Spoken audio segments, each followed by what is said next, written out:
हमारा हेड, हमारे हाथ, हमारे पैर, हर एक पार्ट का एक स्पेसिफिक फंक्शन है। पर हमारी बॉडी में कुछ ऐसे पार्ट्स हैं जिनका स्पेसिफिक फंक्शन हमको नहीं पता और जो दिखने में काफ़ी वियर्ड लगते हैं। आज उन्हीं कुछ ऑर्गन्स के बारे में आज इस वीडियो में जानेंगे। वेलकम टू द वॉइस, और चलिए शुरू करते हैं। First one on the list is ear wax. हाँ, वो स्टिकी सा ईयर वैक्स जो हमारे कान में हमेशा घुसा रहता है और उसे आप निकालने की कोशिश करते हैं। क्या आपने कभी ये सोचा है कि वो ईयर वैक्स बना किसका होता है? वेल, ईयर वैक्स बना होता है डेड स्किन सेल्स का। वो डेड स्किन सेल जो हमारी कान की अंदर वाली लेयर में होते हैं, जो नॉर्मली बाहर नहीं निकल पाती, वो डेड स्किन सेल्स। उसके साथ दो ऑर्गन्स की सिक्रीशन, एक सेबेशियस ग्लैंड जो सीबम प्रोड्यूस करता है और दूसरा सर्क्यूमिनस ग्लैंड्स। इन दोनों ग्लैंड्स की सिक्रीशन कान को मॉइस्चराइज रखते हैं। ईयर वैक्स हमारी कान की सफाई में मदद करता है, जो हमारे कान की फंक्शनिंग के लिए बहुत ज़रूरी है।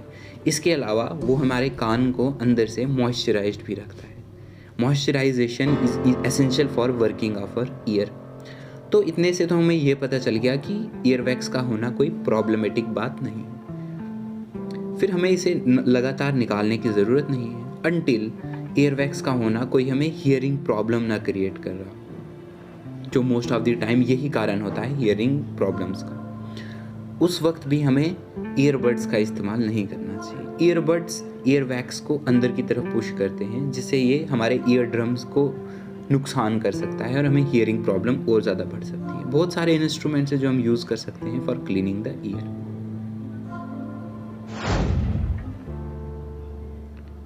क्या आपने कभी ये सोचा है कि हमें दो सेट ऑफ टीथ क्यों आते हैं? मतलब एक बार हमारे बेबी टीथ टूट जाएं, उसके बाद नए टीथ आ जाते हैं। मतलब हम डाइफाइकोडोंट्स क्यों हैं? The answer is very simple. जब हम छोटे होते हैं, हमारा जॉ छोटा होता है, हमारा मुंह छोटा होता है, तो हम सारे 32 दांत अपने मुंह में फिट नहीं कर सकते, इसलिए हमें दांत कम होते हैं और वो भी पेयर्स में आते हैं। दो नीचे आएंगे तो दो ऊपर आएंगे।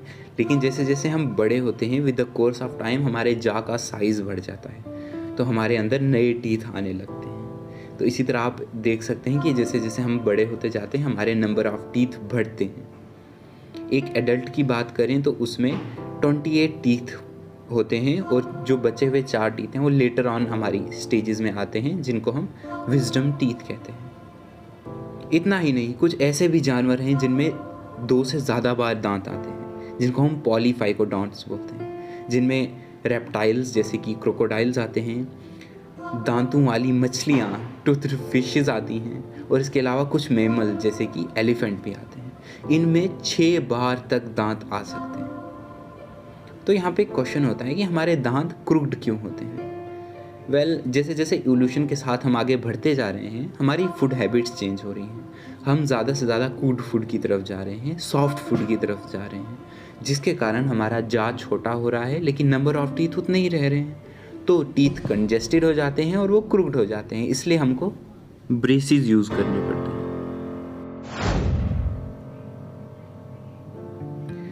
कभी आपने सोचा है कि हमारे बट्स इतने बड़े क्यों होते हैं? वेल, अगर आप ध्यान से देखें तो हमारे क्लोज एंसेस्टर्स में भी बट्स इतने बड़े नहीं थे, तो ये उपकार सिर्फ हमें ही क्यों मिला? और एक क्वेश्चन, क्या इन बट्स का कोई काम भी है? वेल, हमें नहीं पता, एग्जैक्टली तो हमें नहीं पता, पर कुछ थ्योरीज हैं जो इसको सपोर्ट करती हैं। हमारे जो बट्स होते हैं वो बने होते हैं फैट के और मसल्स के। अगर आपको पता हो तो फैट हमारी ब्रेन की फंक्शनिंग में बहुत इंपॉर्टेंट है। तो कुछ थ्योरीज ये कहती हैं कि with the course of evolution हमारा ब्रेन बड़ा होता गया, इसकी वजह से हमारा फैट भी बड़ा होता गया इन आवर बट्स। तो नेक्स्ट टाइम जब आप कुछ सोच रहे हो, थैंक टू योर बट्स। दूसरी चीज़ है मसल्स, द ग्लूटस मसल्स, जो हमारी बॉडी की सबसे बड़ी मसल्स हैं। लेकिन ये मसल्स हमारी वॉकिंग में कोई मदद नहीं करती, रनिंग में करती है। In fact humans are the only primates जो लॉन्ग डिस्टेंसेस तक भाग पाएँ। तो ज़्यादा भागने की वजह से हम ज़्यादा बेहतर खाना ढूंढ पाते हैं और हमारे सर्वाइवलिटी रेट बढ़ जाता है और हमारी ब्रेन सही से फंक्शन करता है। तो ये थे कुछ वियर्ड बॉडी पार्ट्स हमारी बॉडी के, पर और भी बहुत हैं जो हम जानेंगे नेक्स्ट वीडियो में। Signing off.